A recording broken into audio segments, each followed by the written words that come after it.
Welcome to Through the Trauma podcast. My name is Amber Larkins, published photographer, storytelling expert, visual artist, entrepreneur, speaker, and coach. This podcast was born from one question: how do I get inspiring stories of triumph out to the people who need to hear them the most? Come with me, enter my world, where lives are getting changed, heroes are getting developed, and greatness is being achieved.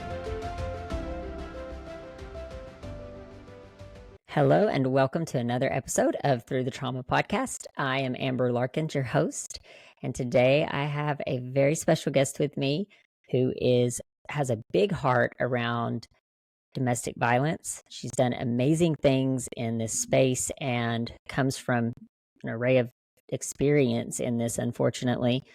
But I would love to welcome Miss Agape Garcia. Thank you so much, Agape, for being here with us today. Thank you. Thank you for having me. It's an honor to be here. So we went over a little bit of the things that you're doing before we jumped on here and started recording. And I just want to point out a couple of these things because it's quite impressive. Your story, which we will get into, it has provoked a lot of things inside of you, including a nonprofit that you've started, some coaching that you do, and even some legislation changes that you've made. So if there's anything else that I failed to mention or anything that you want to share specifically with us, I'd love to give you the opportunity to do that. I do want to say that you did say that I have made legislative changes. I do want to just state that I have helped legislation. I am not a bill writer or a lobbyist, but I do go around and ask for signatures where I find gaps, and I bring that to the attention of the law writers, and then we look at filling those gaps, and specifically under the public safety and privacy. Yeah, well, that's awesome because I feel like in the area of domestic assault, domestic violence, there's a real need. And I know there's some blurry lines. I'm sure you can educate us more on this, but I do know that it's very detrimental to those that are involved in domestic violence. So kudos for the work that you're doing there. And, just even by getting those signatures, you're making an impact and making change. So I applaud you for that. Well, thank you very much. And yes, I think that, domestic violence, let's talk about that a little bit. Let's just unpack domestic violence. I mean, it's an umbrella. It's a word. It's two words combined that are an umbrella of so many different layers and forms of violence that, we can unpack. We can spend a long time unpacking, which we won't, but domestic violence, intimate partner violence is another word for it. You said earlier, domestic assault, domestic abuse, other words for it. Domestic violence, intimate partner violence is an umbrella. It's a word that it's a phrase. It's two words combined that has a slew of forms of violence underneath. Sexual abuse, financial abuse, mental abuse, verbal abuse, economic abuse, technological abuse, narcissistic abuse. I mean, I think that, in my personal opinion, narcissistic behaviors and abuse is the one that really chips away to the core of a human being. It's the silent, I don't want to use the word, silent killer, but it is almost like that. Killing isn't necessarily the breath taken away from you. Killing can be, your spirit. Your spirit can be also killed. Your understanding, your day-to-day comprehension of yourself can be killed. There's different layers of that as well. These are strong words, but I want to really put it out there for people that have a perception that it is just a thing that fits in a box. It's not. Domestic violence does not fit in a box. It does not discriminate. It affects us all very differently, and our responses to it are very different. Our long-term coping skills are affected. It could be our long-term mental, financial, physical, spiritual, all of those things that are affected. I mean, for those that have been through it, which what you said earlier as it relates to it being, a big thing of concern here, you're absolutely correct. The needle has moved since COVID-19. Domestic violence, we've been fighting for our rights and we've been bringing it to the attention since 1641. So we're talking over 3 centuries here. Over 300 years, we have been bringing this to the attention of our government and asking for help and trying to get rights and trying to get, protective measures and resources and things of that nature. And so, for it to still be something today, 383 years later, that we're still trying to make noise about and get resources and have, legal changes and be maybe even a part of a protected class under civil rights, something to that nature. So I'm got me going on a rant. Um, you know, these are the things that we're still faced with today, and it takes nonprofits to bridge some of these gaps and fill some of those needs. And I've learned, all too well, just based on personal experience of surviving a double attempted homicide while over 1,000 miles away from what I call home, and 8 months pregnant. So it's boots on the ground, real time understanding and the real journey of what I've been able to navigate through over the past 20 years of my life. And as you introduced me earlier with the nonprofit, Confronting Domestic Violence is the nonprofit that I have today. And our mission is to provide real-time resources to real-time victims and help families relocate when they have a safe place to go, but not the means to get there. We are fairly new, so visibility isn't really our strong suit right now. But we are having our first gala in 2 weeks, and it's nerve wracking. But it's to support our mission. I Mhm. deal with survivors on a daily basis. It's real. It's real. Mhm. And California specifically just passed a legislative law. It's called SB 553. It's a workplace violence prevention plan. Most organizations are mandated. The only industries that are an exception to the mandate is the health industry and the law enforcement industry. They have their own plans in place for violence specifically. But back to the regular organizations outside of those two industries, there is another exception to the rule. We can talk about that offline. But for the most part, most organizations are required to have a plan in place, not just to respond, but to prevent, to report.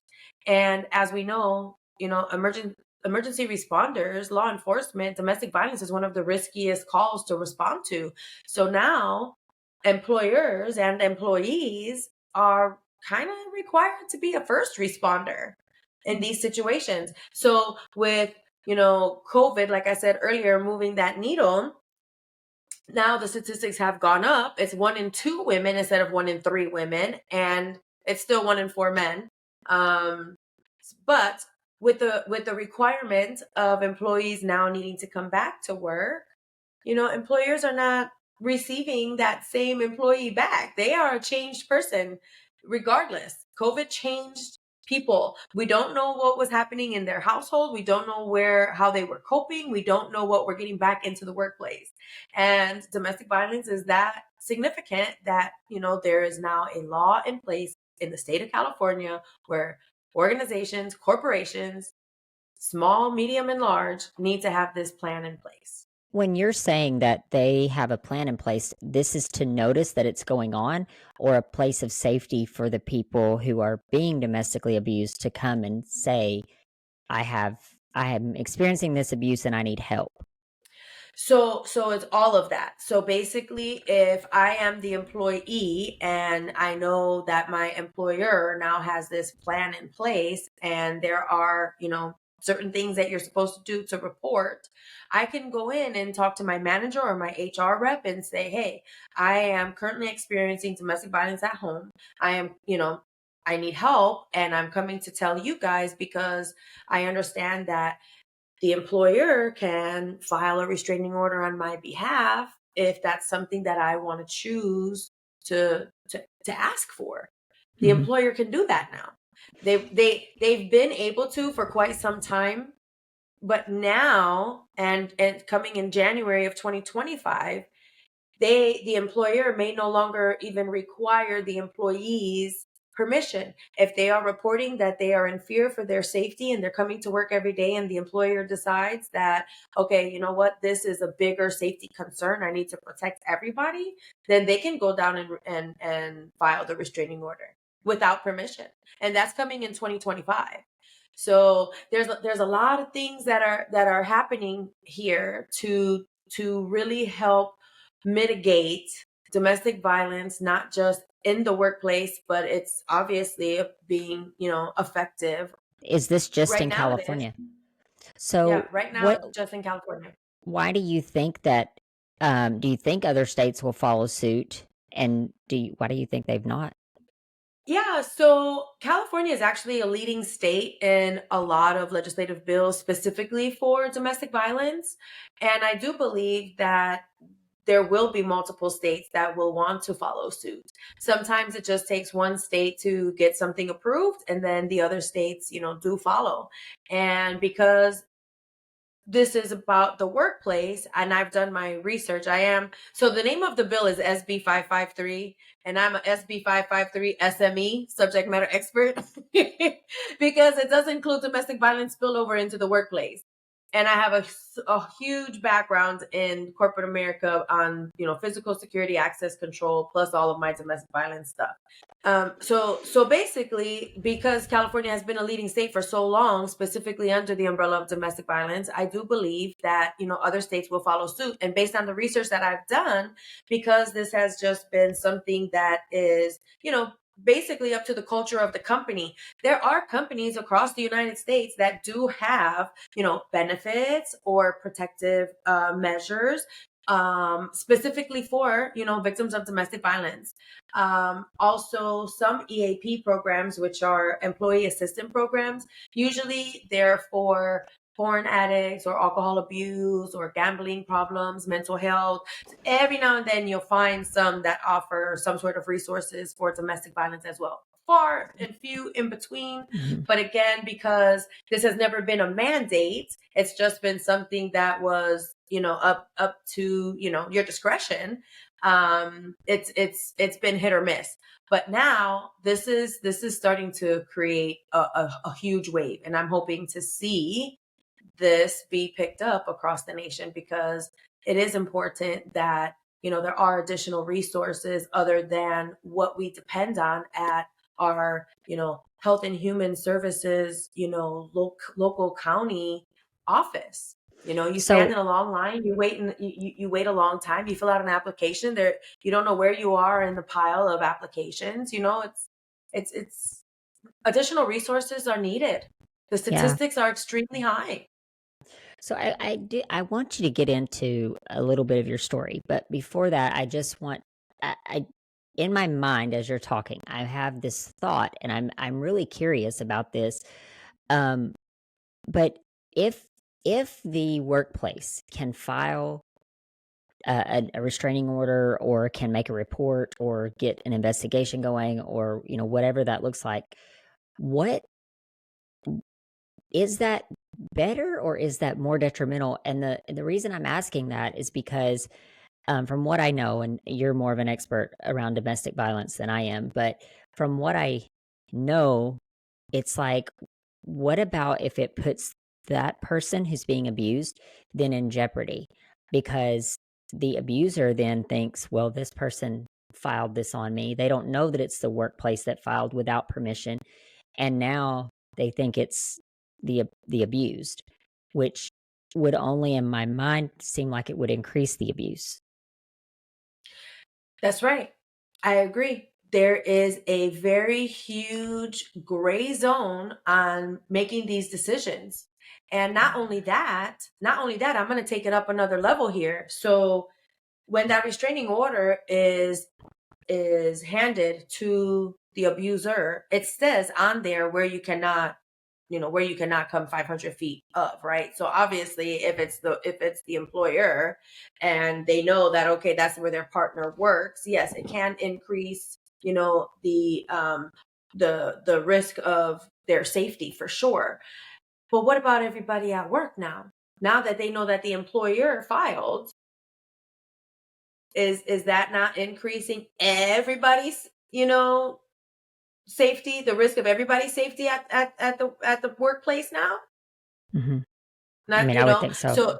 so we can look at one person or we can look at everybody, right?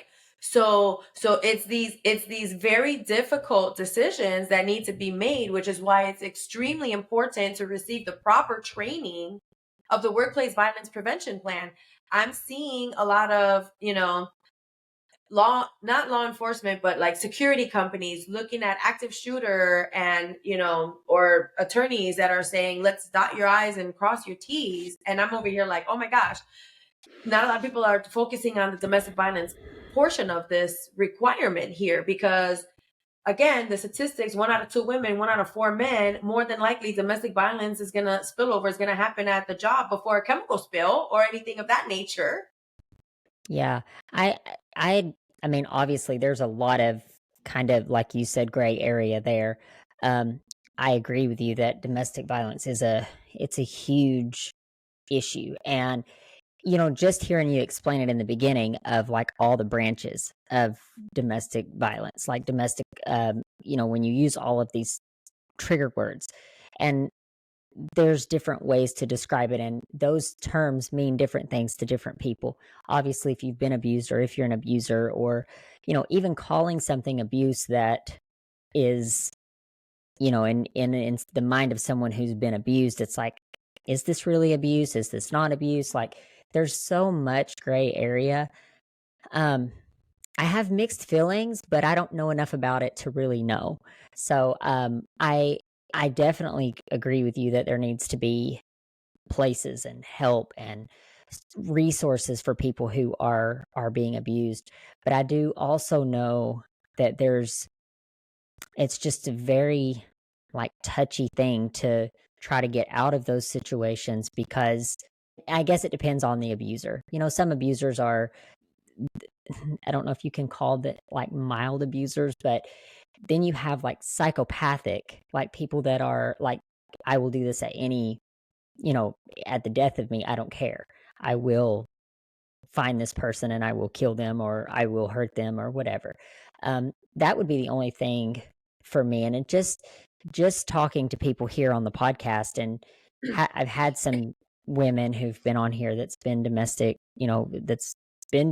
abused, and it's like it's such a touchy thing coming out of that. All that being said, I want, because I know that you are very passionate about this and you have a big reason to be passionate about all of these things, because you've been through hell and back pretty much. And I want you to get into just a little bit of your story and really paint a picture for my listeners as to why you are so passionate about this and why you're standing so passionately for these things, because that definitely makes a big difference there too. Yeah, I would have to say that, you know, trauma for me has probably resided in my DNA since before I was even pushed out of the womb. Sorry for being so graphic. But No, I not at mean, all. my mother was in an abusive relationship when she was pregnant with me, and so I do believe that I dealt with just gestational trauma. And shortly after I was born, she was pregnant again, and there was another child brought into the world. And when I was 2.5 ish, three, my mother had left. My mother left me and my sister in the environment that she, you know, fled from. And so about maybe a year later, my sister passed away from cancer, and then it was just me. And so my father was pretty much, checked out. He was coping the best way he could, so he just lost his baby. And then he was stuck looking at me with, and my mother had left, and he was just, dealing with life. And back then, mental health was not a thing, coping was not, taught.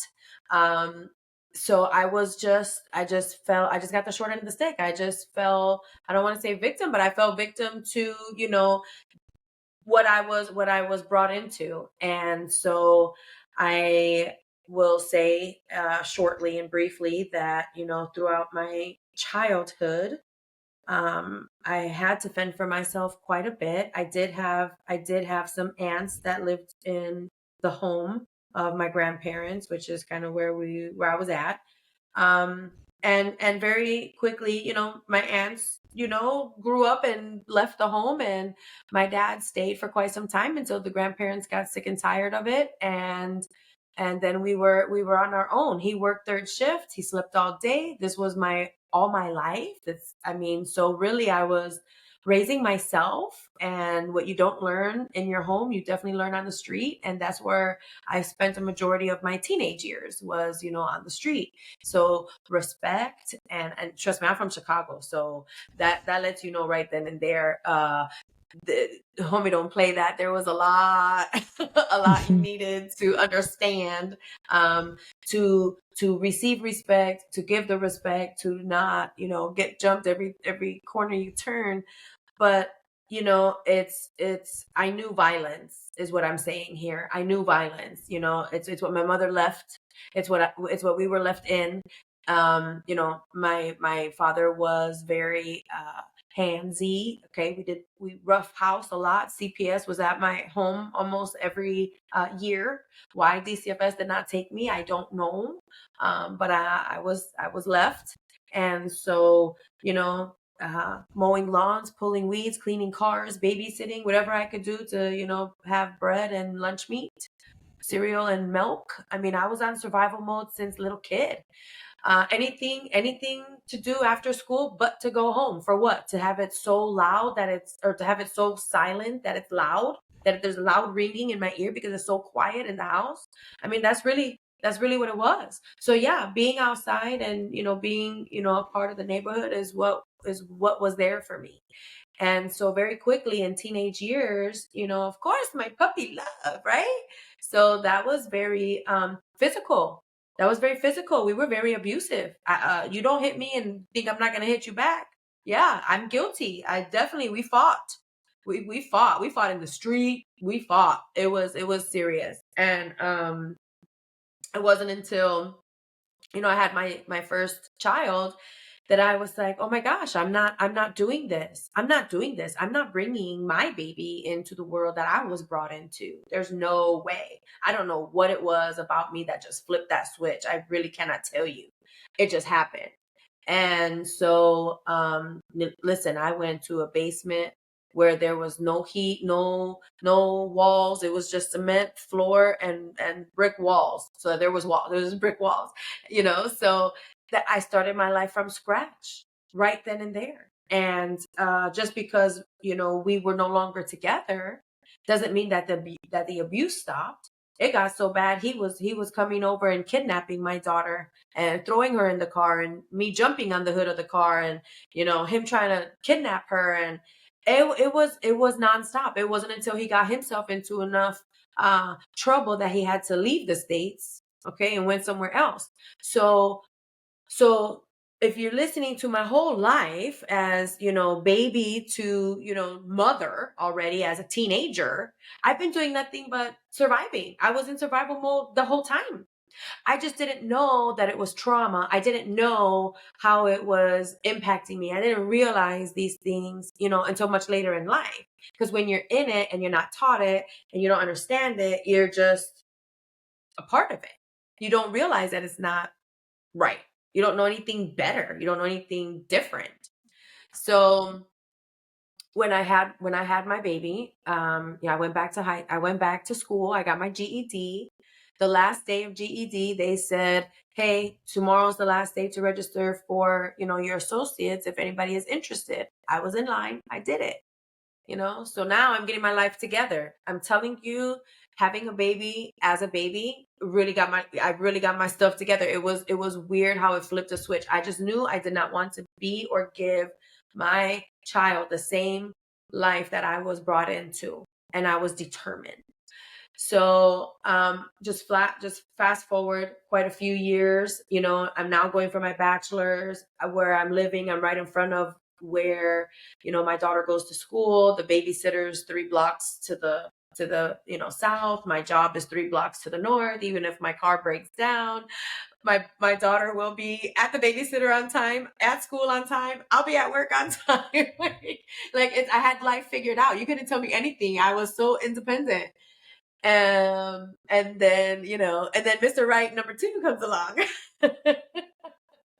And so that's where the real hardcore trauma of the domestic violence and the violence in my life really struck, because here I am leaving Chicago. And for those that know, when you're born into the hood, the success is getting out the hood, right? So I had gradually worked my way out. I was in the suburbs by that time, sort of, kind of, but leaving the state, going to a whole nother place, just to have a family and to create the life that you want. That's what the vision was. That's what, not just the vision and the dream, that's what was happening. So yeah, I mean, you're not thinking anything devastating or anything of the total opposite. You're letting your happy place, doing your happy things. So when I got to the destination, I was unpacking. I had drove. I was already 7 months pregnant. He was out there about 4 months prior to me, because I was waiting for the vacation of school to take place. So my daughter wouldn't even miss a day of school. So I did that, and then our belongings arrived about 3 weeks later. And while I was unpacking and getting settled in, I found belongings of another woman. I couldn't believe it. I was in complete shock. I didn't even make a phone call to find out or respond or react or be cuckoo crazy. I just waited until the end of the day. I waited for dinner to be, cooked and kitchen clean and my daughter bathed in bed, sleeping, and then we needed to have that conversation. So I said, I didn't ask, I made a statement. Maybe I asked, I don't remember. It was something along the lines of, while I was unpacking, I found remnants of another woman and I would like to know, who does this belong to? And I was accused of going through his belongings.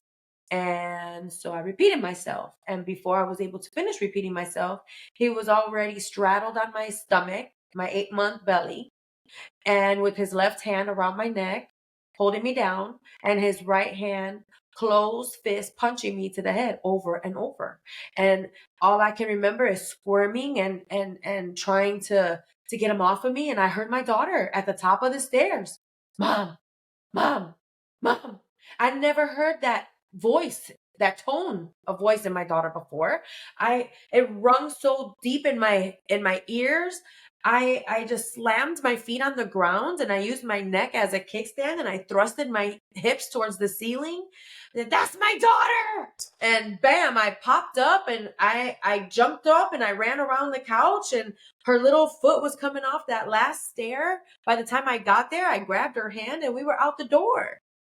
And I couldn't believe, in a matter of 10 minutes, my entire life was stripped away like that.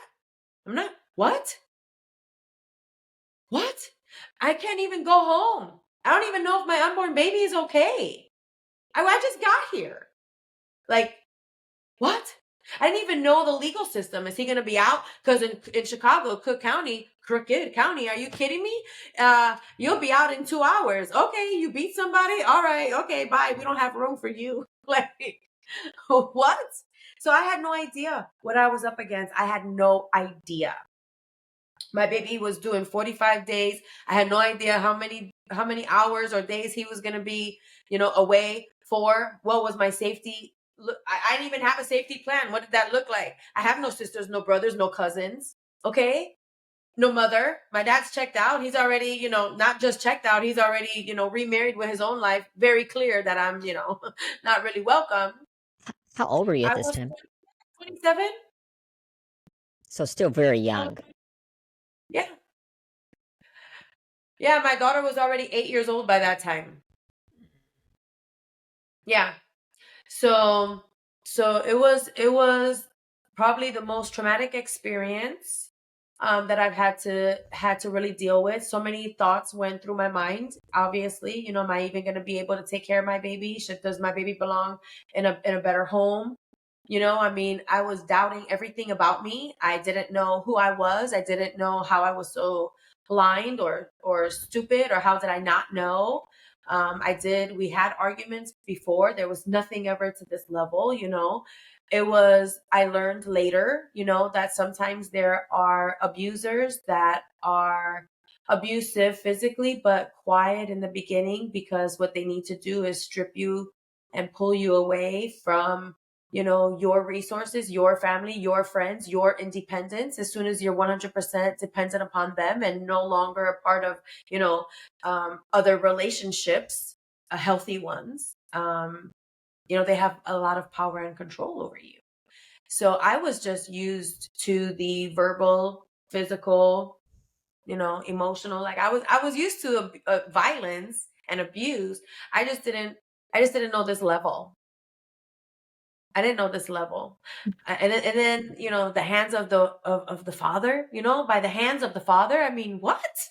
So, anyways, the navigation of life from that moment forward was and has been, still ongoing. I mean, here I am. It's 20 years later, and I'm still in protective programs. I'm still an active participant in, different organizations and entities. I'm very active in the community. I'm very, focused on domestic violence and helping others.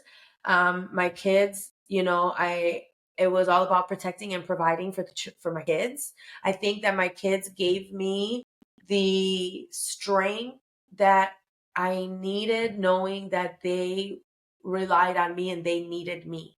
So Provided for in life, that was on me. the pregnancy was okay, and the baby was okay from that assault.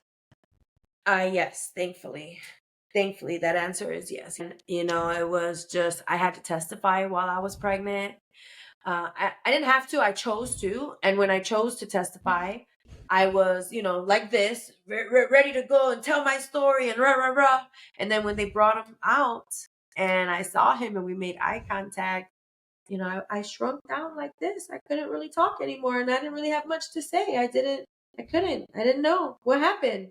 I couldn't pull myself out of it.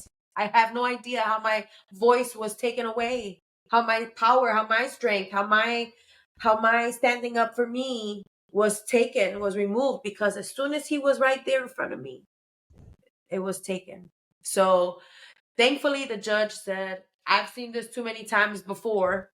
Okay, we're gonna go ahead and sentence this man. But let me tell you, for a double attempt to homicide, he only did 2.5 years. Okay, but while he was in there for 2.5 years, I was living in the courtroom while I was, working and taking care of us, and I found what I needed as it relates to the programs that are available for victims. I found the things that are available to help keep you in programs that give you information, so that you can make decisions based on information that you receive for your own safety. So there was constantly, even though I tried to break away 100%, there's no such thing as breaking away 100%. I was able to remove him from the birth certificate, but that means, no child support. That's fine. I'm okay with no child support, because if you will never be a part of my baby's life, then that's worth it to me. That's worth it, Mhm. because you know what? The trauma that the baby would need to go through, that I would need to go through, all that trauma and drama, I'm good with having absolutely nothing. No money, no rights, no nothing. I'm good with that. I'll just be the sole everything. I was Mhm. already doing that for my daughter, you know? So that gave me the belief that I could do it. Um so the things that I dealt with mentally and emotionally within myself, obviously, I think that there are definite steps that we go through, cycles that we go through. The why me, why, how can I not, like, just feeling sorry for myself, confused, mad at myself, all of those things every day for probably a week straight. And one day I woke up and I said, this is not changing my situation. And I went into the mirror. I went in front of the mirror and I started yelling at myself and talking to myself like I was in boot camp, like I was a drill sergeant, like I was one pissed off individual trying to knock some sense into my head. I had to do that. I had to talk to myself like I wasn't me. Like I was like I was talking to my best friend, how I would talk to them and snap them out of some nonsense. And I realized quickly that, you can't control what other people do. You can't control what things happen around you that you have no control over. If your hands were not on something, or you had no ability to make something happen and you had no control over it, it's easier to put whatever logic you need to it and get through it, because if you had no control over it, you can't beat yourself up about it. Mhm. Okay? And I was able to clear the clutter of all of these questions about myself and all of this uncertainty about me. And what do I absolutely need to do? What are my priorities? What is this actual survival, real deal? What is it? What are my options? And then I need to make my choices on what those options, based on availability of those options, and then take action. Because if I don't do those three things, I will not move. I will not be able to provide, and we are going nowhere. We're staying stuck.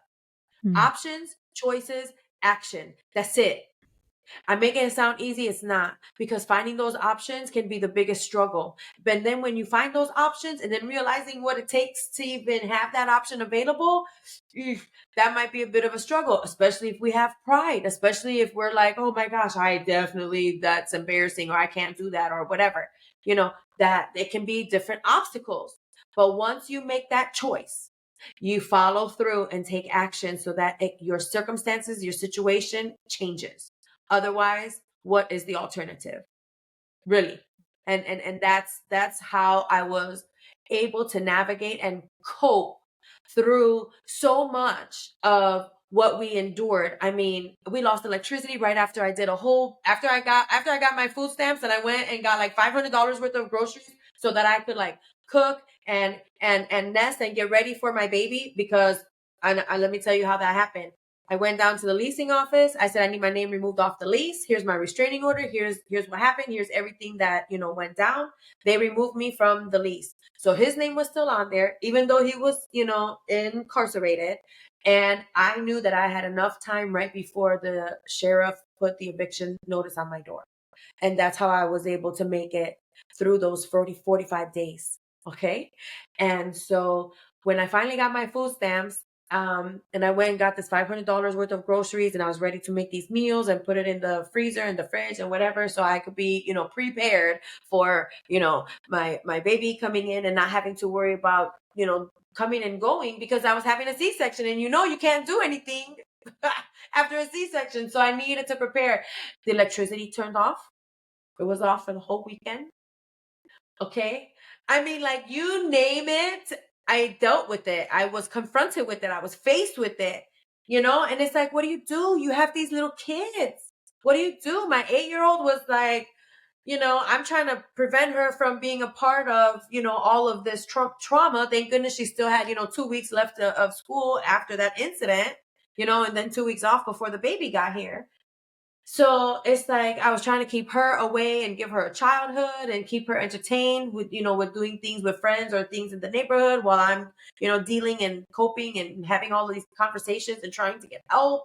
I mean, it's real survival. It's all, swim or drown, and that's what it was for me every single day of my life.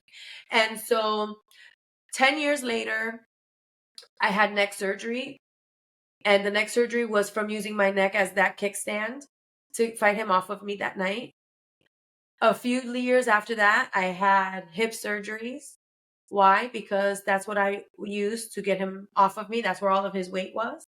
It was those only 2 areas that I used in my entire body to fight him off of me, and those 2 areas needed major surgery. Major surgery. Okay? So the long-term effects is real. So while I'm laying in recovery for 3 years in a row, okay, surgery after surgery after surgery, 4 surgeries total, okay, 3 years nonstop on recovery, laying down, just staring at the ceiling, having that situation relived over and over because now I'm paying the price once again, and knowing where it came from, right? So what do you do in that situation? Here you are, like, in recovery on bed rest, 3 years straight, knowing that it's from that situation. My kids are seeing me struggle, and back to coping, back to, how do we make the best out of the worst situation? What are those thoughts in your head? How are you intercepting them? What are you doing to not go down that rabbit hole of darkness, of feeling, all of those feelings once again? That's that post traumatic stress disorder that people talk about, that we suffer through, that we go through, you know? And if you don't know, what or how or have access to things to help really condition the thoughts in your head to intercept the negative and supersede it with the positive, we will struggle. Post-traumatic growth is something I learned many, many years later in life when emotional intelligence kind of came into the forefront. When my daughter was getting ready to leave the nest, she said, "Mom, I love and respect you so much. And you have really been that helicopter mom. I couldn't even get away with, having sugar in something without you being right there." And she said, "And as much as you were there, you were not emotionally available." And I was like, "What? Are you kidding me right now? Oh my gosh." So we went through this. Oh my gosh, I was so devastated once again because she had no idea how much I fought, what I went through emotionally, mentally, physically, financially, to provide and to protect. But it wasn't for her to know. That was my job, to protect her. And that's what I did. But that was my only love language at the time. So what she was needing, I was not able, what she thought, I can't say what she thought, what she believed she needed, she believed I did not provide. And what I believed she needed is all I was able to provide. So I've learned, I've done the work for 10 plus years now. I've been, since her telling me that, and her and I going to a retreat together, a 3-day emotional intelligence transformational retreat. I have been nonstop. I'm a certified high performance coach. I teach post-traumatic growth. I teach high performance coaching. We go through fierce forgiveness. I'm Qigong certified, where I do breath work. I mean, like, oh my gosh, when I say nonstop of like healing and really being able to have positive intelligence, meaning able to intercept that inner critic and that negative bull crap that we're harder on ourselves than anybody else. I mean, like, I've done the work, so now I'm able to offer the work. And I'll share with you, 3 years ago, I was in a major car accident. I actually hit a tree. I had food falling off the passenger seat. I went to grab it. When you go to grab something, your body goes one direction, the hand on the steering wheel goes the other direction. I literally dead on, head on. Nobody else was hurt, just me and the tree. But I had a 1% chance of surviving. 1%. I was broken from my head to my toe. And when I woke up, I had no idea my condition. I had no idea. I knew nothing. When I was in ICU for so many days and I kept hearing that I only had a 1% chance, and I kept asking, why did you save my life? Why did you feel that my life was worth saving? I have been fighting my entire life, and this is the only time that I don't even have the strength to fight for myself. And now something bigger than me is fighting for me, allowing me to keep alive. What? How? Why? I don't understand. I have no idea what is going on here. And I was consistent with that request, with that petition, with that need to know. And it came to me. Like, I've been hiding under a rock for the past 20 years. I never even had MySpace. I was never on social media. I kept my mouth shut, my head down. I went back to school. I provided and protected for my kids. And now my life is being spared to talk about the trauma, to talk about the journey, to talk about the mindset. I knew that my life was being spared to help other people, whether it was domestic violence or whether it was just any kind of toxic ship in their life that devastated them, and they need to understand how to build their boundaries, demand their respect, have clarity, understand their reasoning. Who do they influence, and who are they influenced by? Who is dependent on them? Like, there are so many things that we don't realize that we give in our family, in our friends, at work, in our circle, with our people. And until you do realize your worth, you're loved, you're appreciated, you can let your own psyche tell you that you're nothing but a grain of salt and nobody cares. And that is so furthest from the truth, That's so you true. know? And, I just, eh, what a beautiful way to frame that. Because obviously what you've been through it's very traumatic. And, the way that you've bounced back all these times, again and again and again, you bounce back. It's like for you to come to the conclusion that laying there with a 1% chance to live, and you came to this conclusion that there has to be a bigger purpose for me to be here. That is so beautiful. And I feel like I mean, even though we may have not been on our deathbed in that sense, but a lot of people have experienced, near death, or they've been suicidal, or they've been in a situation where maybe they've healed from something that could go either way. They've been sick and then, found healing. But whatever that looks like, I truly believe that when our time is done and our purpose is done, like, then we can rest. We can rest in death. But until that, if we're here, there's a purpose, there's a reason. And I do believe it's up to us to find that reason. Um, but you have you're doing amazing things. And your passion behind what you're doing is beautiful as well. Because there are other women, there's other children. And again, not to belabor this, but being able to bring this thing up of there's so many different ways that people are abused. And it's as a human being, we're all valuable, and no one deserves to be abused. No one deserves to be controlled, taken advantage of, touched, hit, hurt, violence enacted against, or whatever. Like, no human being deserves that, in my opinion. And the fight that you're fighting is it's a big one, but it's one that's so needed in the world that we live in. So, with that being said, I want you to tell my audience, like, where they can find more information about you, because I know you have different things going on. You do some coaching, you do some, you have this nonprofit that's huge, and you want to get people raise more awareness around that as well. But tell us a little bit about that and about how people can find you if they want to connect with you.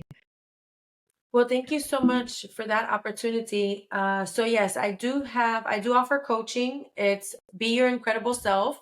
I have a Be Your Incredible Self formula.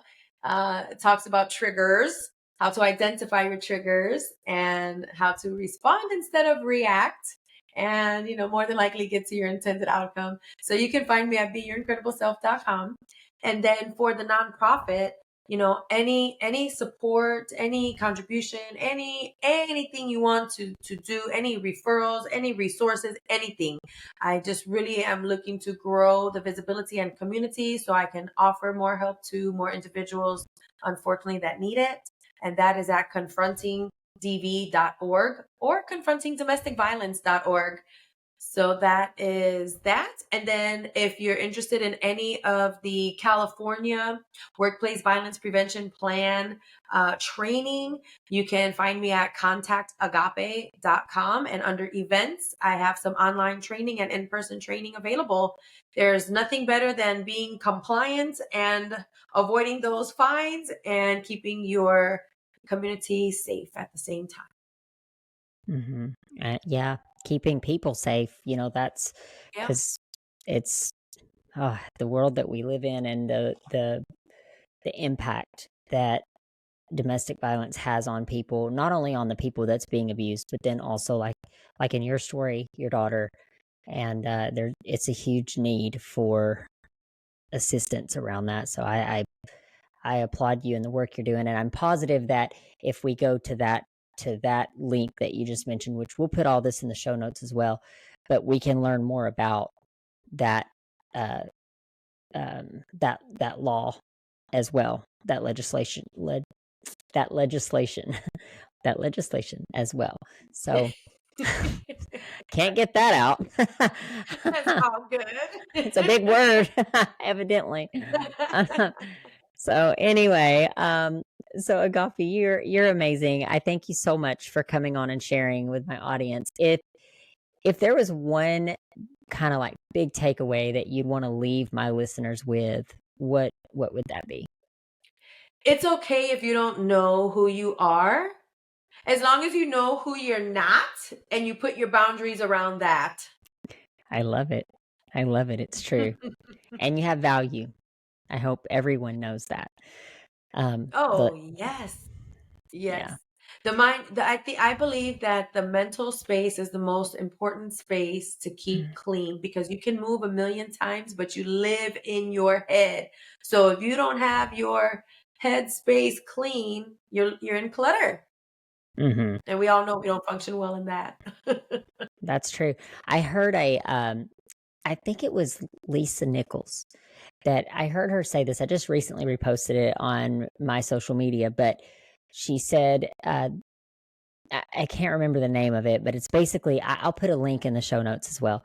But it's basically like getting rid of the lies that we tell ourselves in our head. And she's like, get a sheet of paper and write down all your lies around. And she gives all these different things: finances, about yourself, about, all these different things. And then you write down all these lies.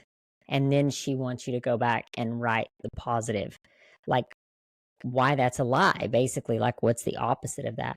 And she said, even if That's you right. don't believe it, to say those things. And it's it's crazy because when you start to think of the lies that we tell ourselves, like hearing that inner voice that I can't do this, I can't be that, I'm not this, like it's detrimental. So I agree with you 100% about you live in your head, and you have to get rid of that mindset. You have to get rid of that inner voice that's constantly dragging you down.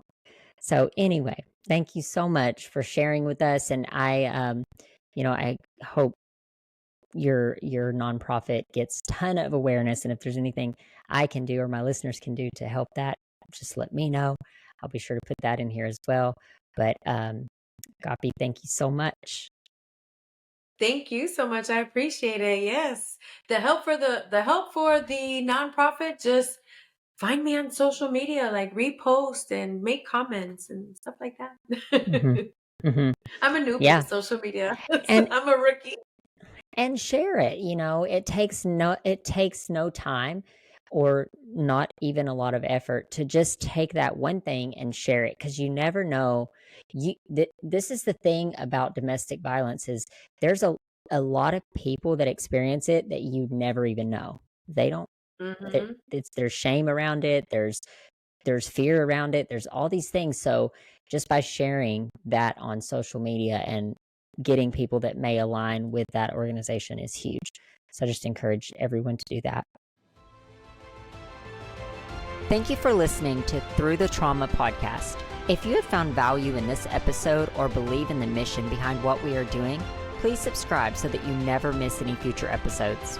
Also, be sure to check out our transformation project at transformationthroughtraumaproject.com, where we help inspirational stories get heard on a larger scale through multiple platforms. If you know someone who can benefit from this episode, please share it with them. Until next time.